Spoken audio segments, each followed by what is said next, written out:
Tá, chegou. Por que nós estamos passando esse vídeo para vocês aqui ver? As crianças podem já na escolinha? A Thalinha esqueceu de avisar para as crianças subirem. Por que nós estamos passando esse vídeo para vocês? Por quê? Para você entender que as lutas e as dificuldades fazem parte da nossa vida. Não é só você que passa por um momento difícil. Jesus também passou. Só que da forma que ele passou e venceu, você também pode passar e vencer. Essa que é a grande diferença. Tá bem? Então você vai vencer todas as dificuldades que chegar sobre a sua vida. Abra sua Bíblia comigo em João capítulo 19.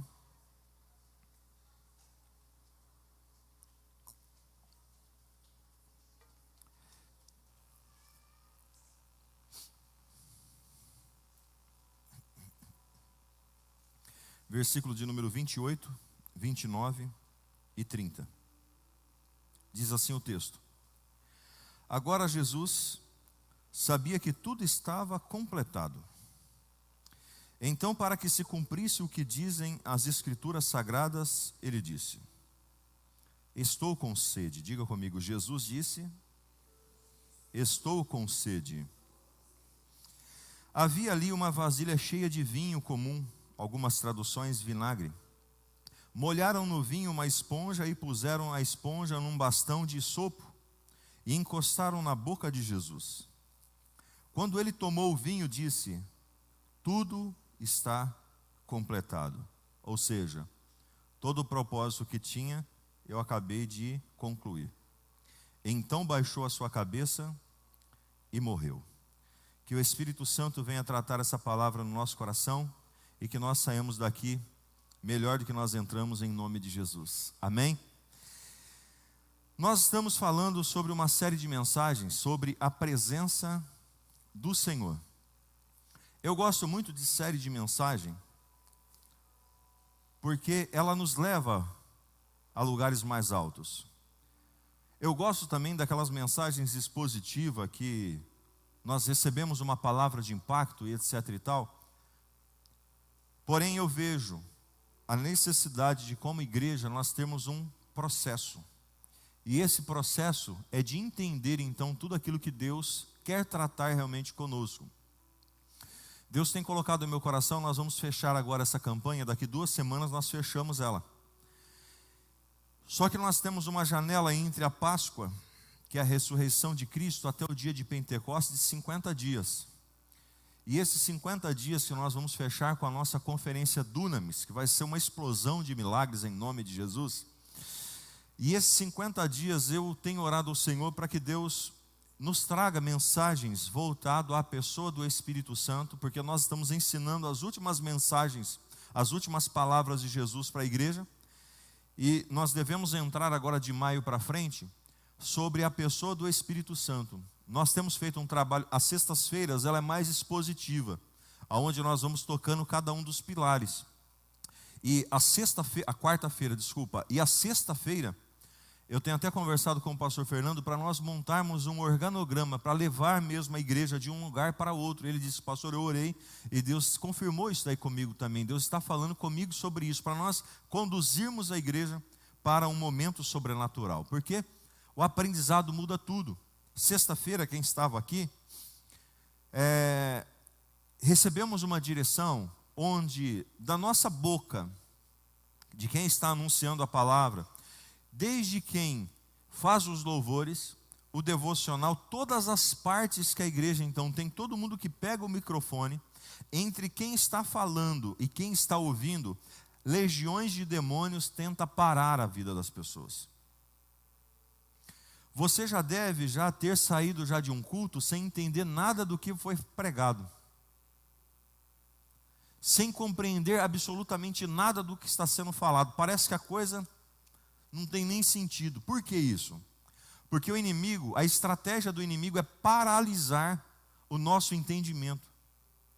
Quanto mais entendido você é no assunto, você consegue desenvolver ele melhor.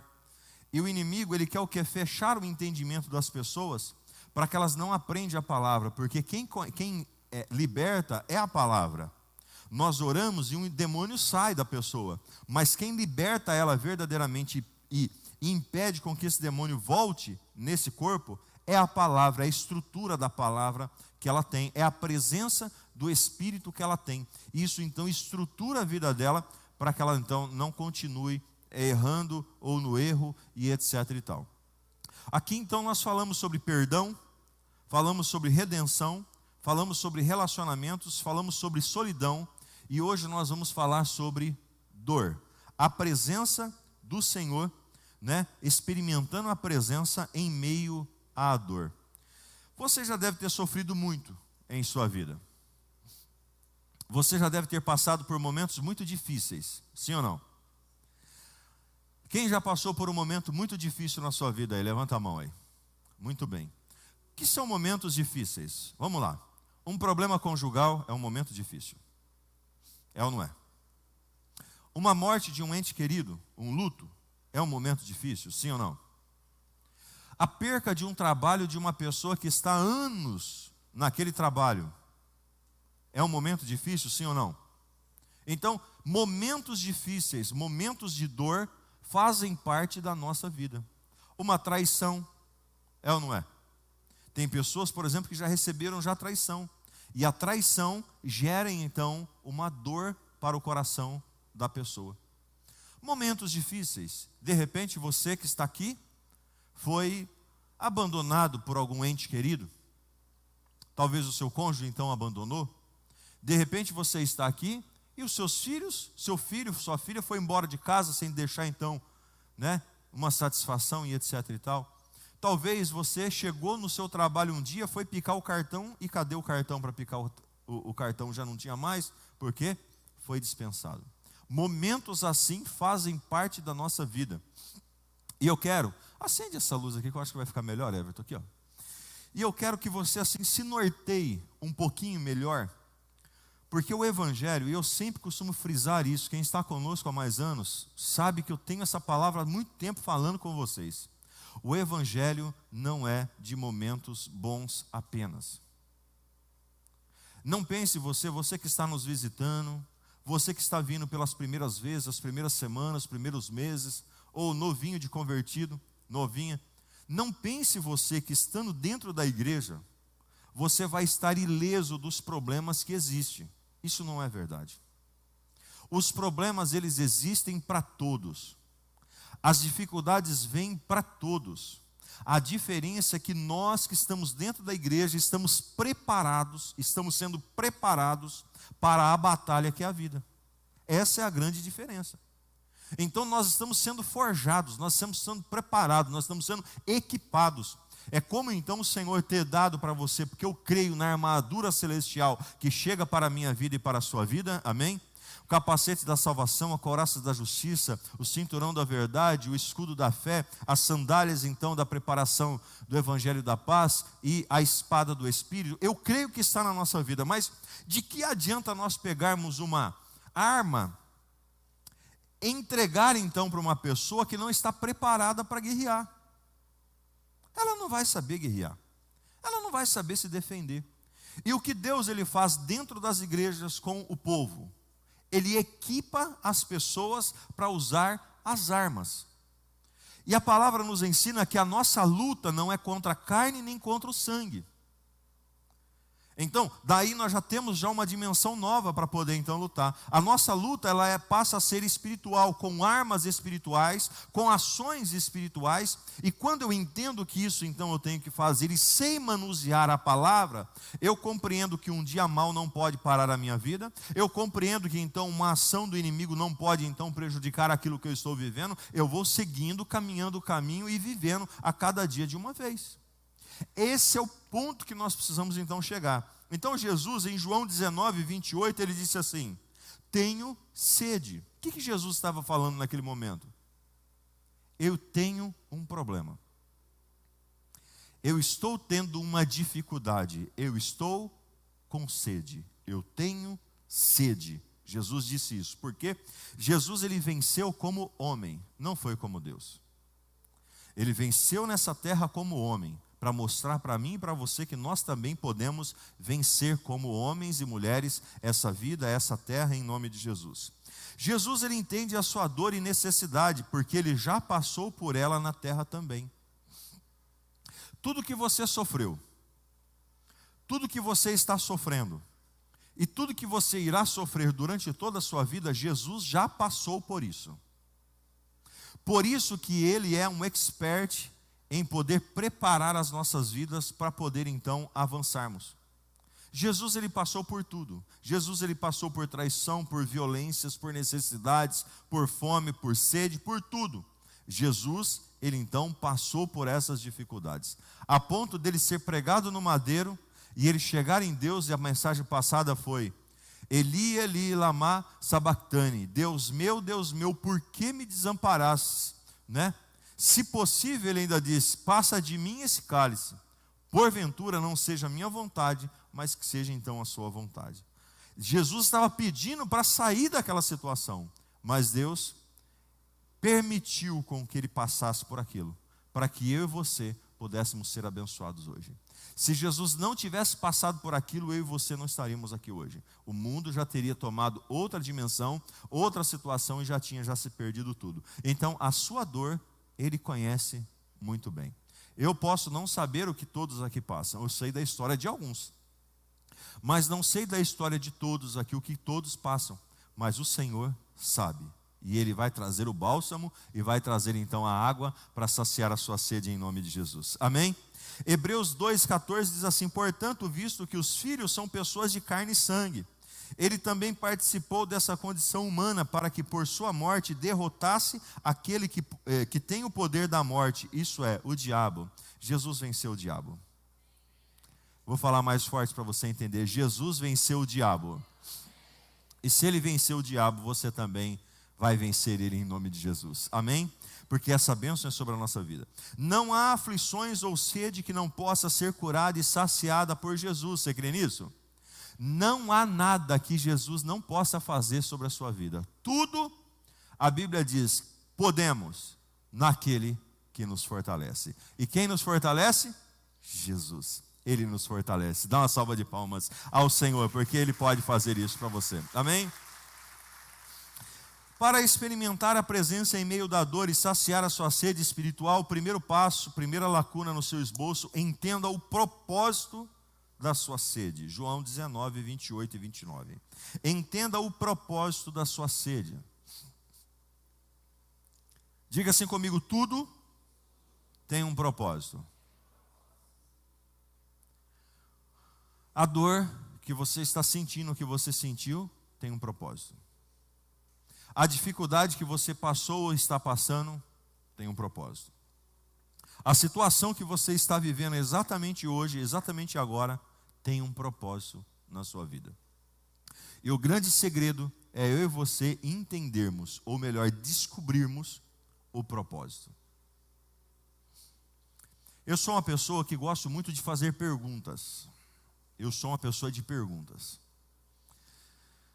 E perguntas geram respostas. Diga comigo: perguntas geram respostas. Muito bem. Você já perguntou, quantos passaram por um problema, estão passando por um problema? Levanta a sua mão aí, deixa eu ver. Ok, a maioria do pessoal, ok. Você já parou para perguntar para Deus por que você está passando por isso? Você já falou com Deus numa conversa particular e falou assim: Deus, por que isso está acontecendo comigo? E ficou quietinho, quietinha, e esperou a voz do Senhor ser respondida para você. Para nós ouvirmos a voz do Senhor, nós temos que ter quietude no nosso coração. Tem pessoas que acabam então vivendo uma vida difícil, complicada, porque elas não conseguem ter quietude. Elas chegam diante de Deus e parece uma metralhadora. Elas oram assim, e levantam e vão embora. Elas não sabem conversar com Deus. Elas não sabem ter um diálogo com Deus. Pergunta para Deus por que dessa situação. Tem pessoas que perdem o emprego, não é para ficar triste, é porque Deus tem uma porta de uma empresa para ele abrir, ou um emprego melhor para ele então entrar. Sabia disso? Essa situação e circunstância faz parte da nossa vida. Tem pessoas que não sabem por que o chefe está apertando. E se você perguntar para Deus, Deus vai falar assim: é porque eu quero que você então mude de trabalho. Perguntas são respostas e nós precisamos então fazer perguntas. As perguntas mudam a nossa vida. Entenda o propósito da sua sede. Você está com sede espiritual? Entenda o propósito. Olha o que diz o texto. Sabendo então que tudo estava concluído para que a escritura se cumprisse, Jesus disse: tenho sede. Estava ali uma vasilha cheia de vinagre, então embeberam uma esponja nela e colocaram a esponja na ponta de um caniço de sopo e a ergueram até os lábios de Jesus. João 19, 24. Uma briga pelas vestes de Jesus: não a rasguemos. Disseram uns aos outros: vamos decidir por sorteio quem ficará com ela. Isso aconteceu para que se cumprisse a escritura que diz: dividiram as minhas roupas entre si e tiraram sortes pelas minhas vestes. Foi que os soldados então fizeram. Havia uma profecia que as roupas de Jesus seriam disputadas então na cruz. E aqui estava então a disputa dos soldados pelas roupas de Jesus. Olha também essa: puseram fel na minha comida e para matar a minha sede deram-me vinagre. Salmo 69, 21. Davi lá atrás, milhares de anos atrás, estava falando daquilo que haveria de acontecer na cruz. Então compreenda comigo, irmãos, situações que estão acontecendo na nossa vida são para nos fortalecer, são para nos melhorar. E isso então nós precisamos encarar, assumir essa responsabilidade e dizer assim: eu vou vencer, eu vou ultrapassar essa barreira, eu vou então vencer esse desafio, eu vou chegar então no objetivo que Deus tem para a minha vida. Não vou parar, não vou desistir, eu vou avançar. Só que se eu e você não tomarmos essa decisão, nada vai acontecer na nossa vida. Quantos estão aqui? Lembre-se que eu estou falando para você. A grande investida do diabo é que você não entenda a palavra. O diabo vai colocar pessoas conversando junto com você. O diabo vai colocar então pensamentos na sua mente durante a palavra. O diabo vai colocar então uma inquietação sobre você. Por quê? Porque ele não quer que você receba a palavra. Porque a palavra é que vai libertar. Vença todas as investidas em nome de Jesus. Esse texto é muito bacana, Romanos 8, 28. Eu gostaria que todos lessem comigo no 3. 1, 2, 3. Opa, eles erraram aqui. Ô Everton, você pulou aí? Romanos 8, 28. Olha lá. Você tem que acompanhar aqui, fião. Ó. Vamos lá no 3 de novo. Ó. 1, 2, 3.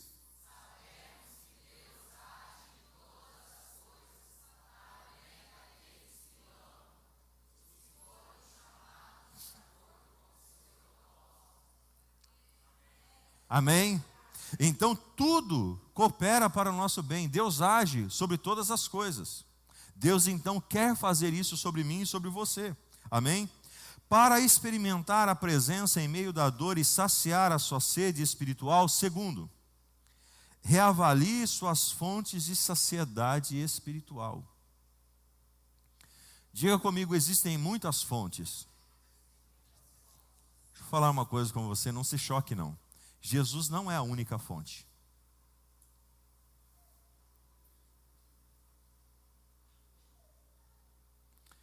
Jesus não é a única fonte.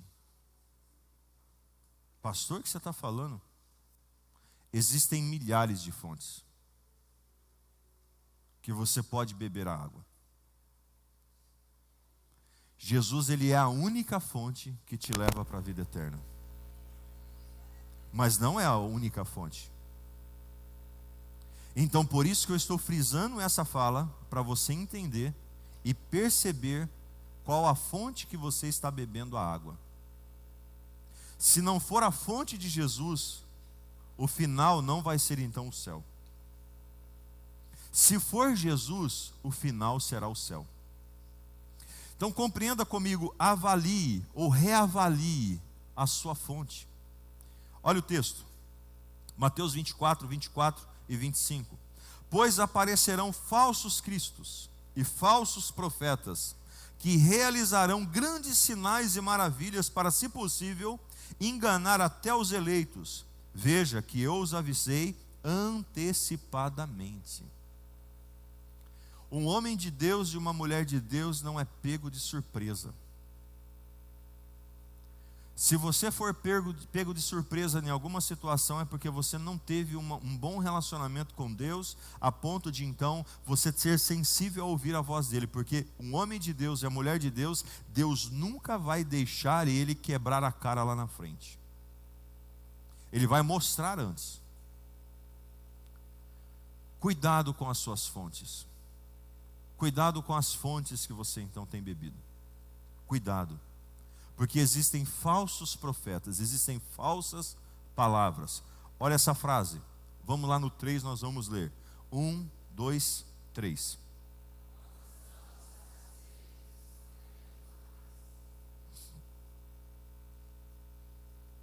Uma pessoa satisfeita, ele escolhe mais. Sempre que você precisar muito de algo, não faça. Quando você precisar muito trocar de carro, não troque de carro naquela época, porque você pode muito provavelmente fazer besteira. Se você estiver querendo comprar uma casa e uma ansiedade no seu coração, um desejo muito grande, não compre naquele momento. Se você está achando que precisa casar, não case por enquanto. Porque isso pode te levar você à ruína. Somente pessoas satisfeitas conseguem ter um discernimento melhor. Pessoas que não são satisfeitos, irmãos, vivem buscando água. Você, por exemplo, está aqui na casa do Senhor. Se você não estiver satisfeito com aquilo que Deus está fazendo com a sua vida, hoje você está aqui nessa igreja, amanhã você vai estar na outra, depois da manhã você está na outra, depois você vai então assistir o cara, aí você vai então ver o outro, aí você vai então se preocupar com o outro, aí vai ficar um monte de conversa, um monte de confusões para a sua mente, porque você tem que ter uma voz que te direciona. Somente pessoas que estão satisfeitos conseguem enxergar, entender e receber aquilo que Deus está fazendo, está falando, está trazendo então para as nossas vidas. Amém? Para experimentar a presença em meio da dor e saciar a sua sede espiritual. Terceiro, pare de beber água contaminada. Jeremias 2,13 diz assim: o meu povo cometeu 2 crimes. Eles me abandonaram a mim, a fonte de água viva, e cavaram as suas próprias cisternas rachadas que não podem reter a água. Agora, por que você vai ao Egito para beber água do Nilo? E por que você vai à Síria para beber água do Eufrates? Deus falando para o povo: pare de beber água contaminada, eu sou a água viva, eu sou a fonte. Pare de beber água contaminada. A água contaminada, irmãos, é constatado que em torno de 40% das enfermidades que chegam no corpo humano é porque bebem água contaminada. Nós temos uma característica em casa, que nós não bebemos água da torneira. Nós sempre filtramos a água para então bebê-la. Porque nós compreendemos que a água então que vem direto da torneira, ela pode ter algumas diferenças. O cano tem muita coisa para chegar lá. Então você precisa de um filtro para dar uma apurada.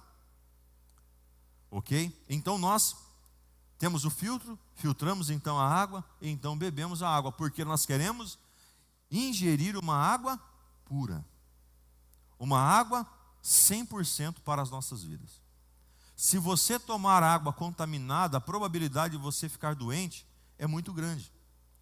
Amados, 2 Coríntios 7,1: visto que temos essa promessa, purifiquemo-nos de tudo que contamina o corpo e o espírito, e aperfeiçoando a santidade no temor de Deus. Purifique a sua vida, elimine tudo aquilo que contamina a sua vida, tire as coisas ruins dos seus olhos, da sua história. Olhe para essas coisas, muito legal para você então poder então compreender. A mentira é água suja no desenvolvimento do seu caráter. O que a mentira é? Água suja. Para de mentir. Se você ainda mente, pare de mentir. porque ela vai fazer mal no desenvolvimento do seu caráter. Segundo, a pornografia é água suja no desenvolvimento da sexualidade pura. A pornografia tem prendido a vida de centenas de milhares de pessoas.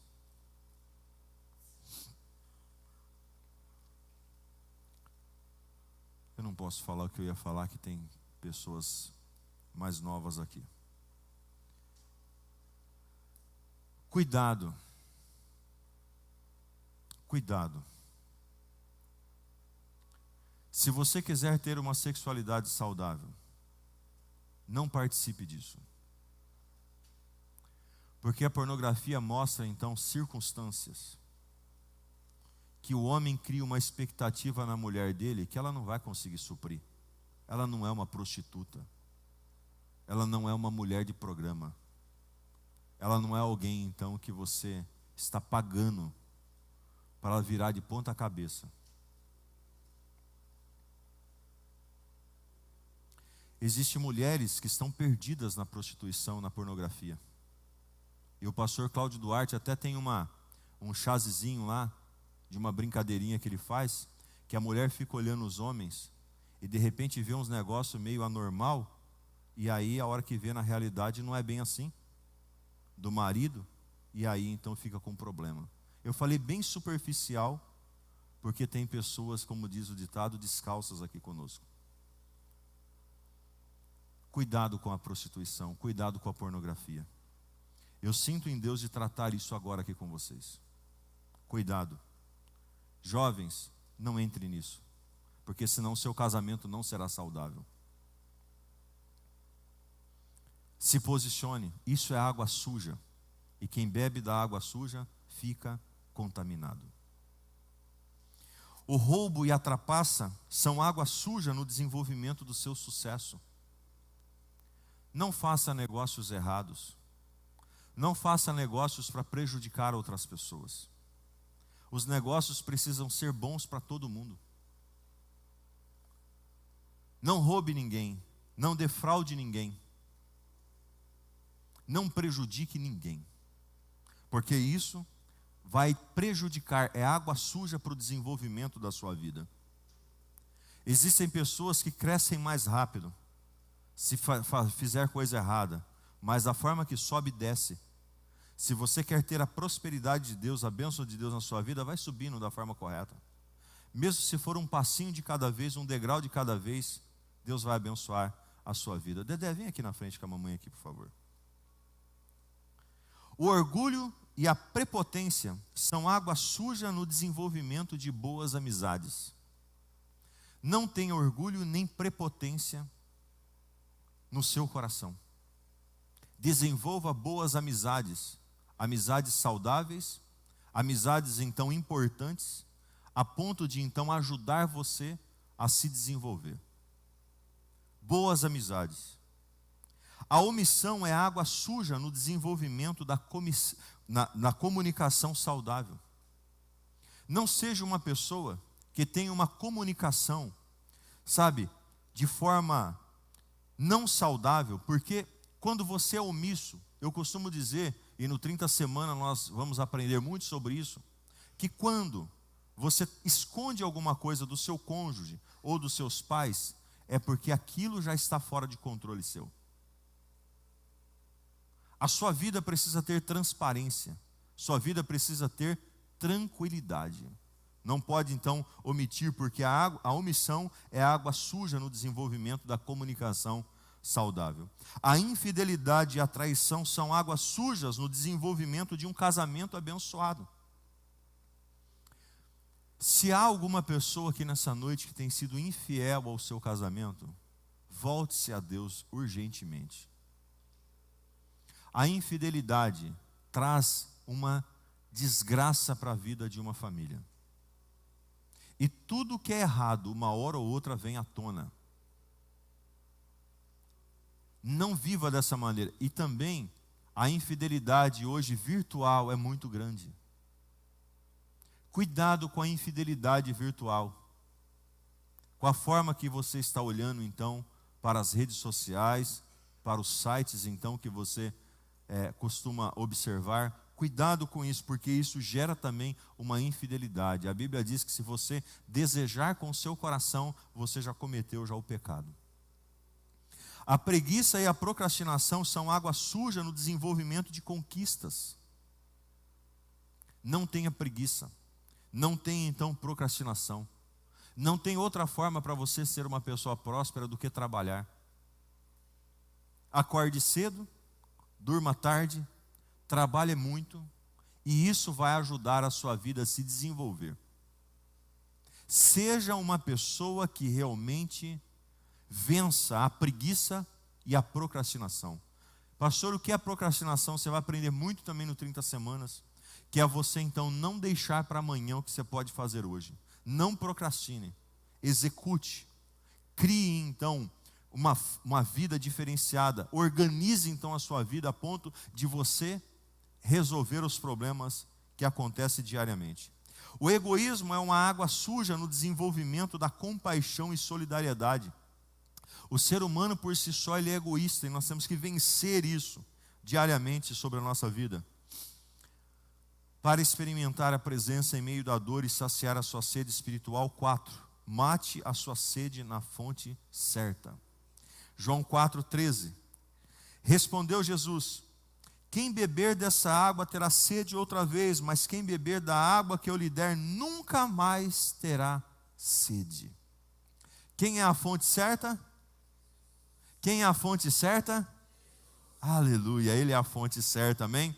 Então, se você beber da água certa, da fonte certa, você não vai ter sede. A mulher lhe disse: Senhor, dê-me desta água para que eu não tenha mais sede, nem precise voltar aqui para tirar água.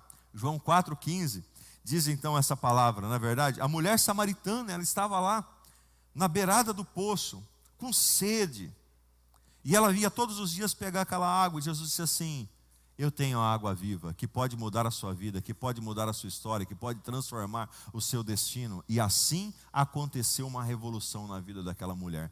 Beba da água certa. Mate a sua sede da água certa, da fonte correta. Existem muitas coisas que saciam a nossa sede, momentaneamente. Se você tiver com muita sede, você tomar uma Coca-Cola vai matar a sua sede momentaneamente. Um suco de laranja vai matar a sua sede momentaneamente, mas não vai saciar a sua sede. Alguns minutos depois, você pode estar até com mais sede do que você estava antes. Agora, quando você pega aquela água, geladinha no ponto certo, com muita sede,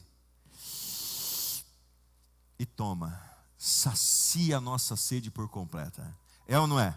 É assim ou não é assim? Assim também é Jesus.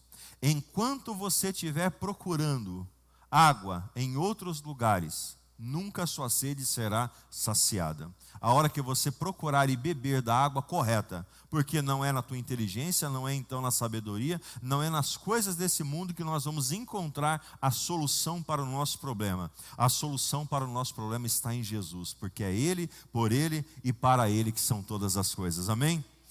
E para nós fecharmos, quinto e último, compartilhe água da vida para saciar outras pessoas.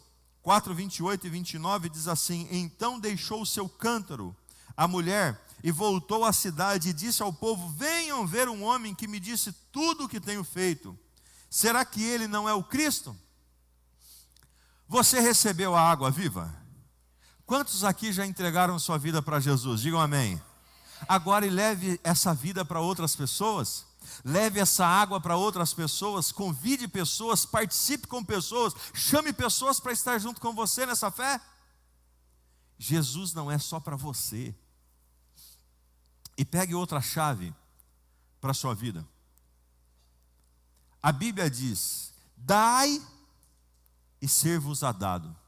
Boa medida, recalcada, sacudida e transbordante. Nós usamos esse texto para as finanças, mas não é só para as finanças, é também para a nossa vida.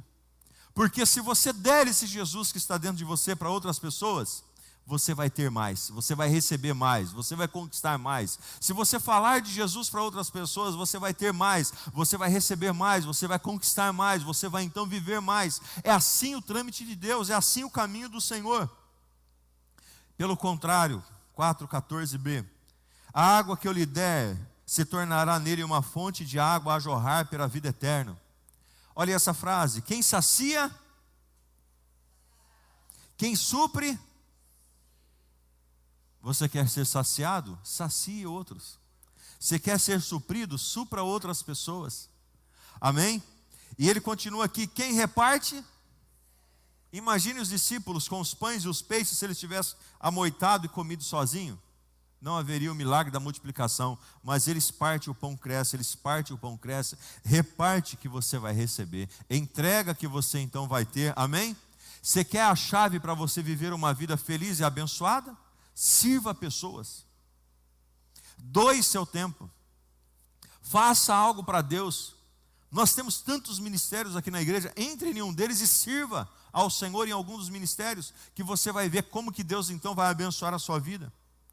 Reparte e receba.